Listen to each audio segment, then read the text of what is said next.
legs.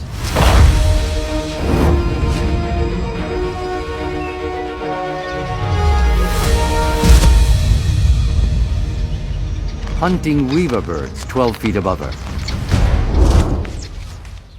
Misty's retractable claws and strong leg muscles make tree climbing a breeze.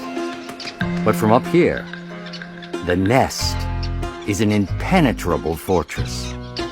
The walls are 2 inches thick and lined with razor-sharp sticks. It's the perfect protection from predators. With the entrance holes hidden below, the only way into the nest is from underneath. And our princess isn't giving up.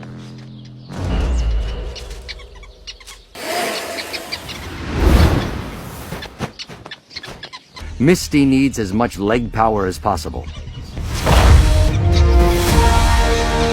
Although hitting a moving target takes more than just power.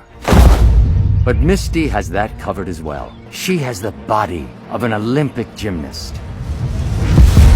So she can even adjust her movements in midair.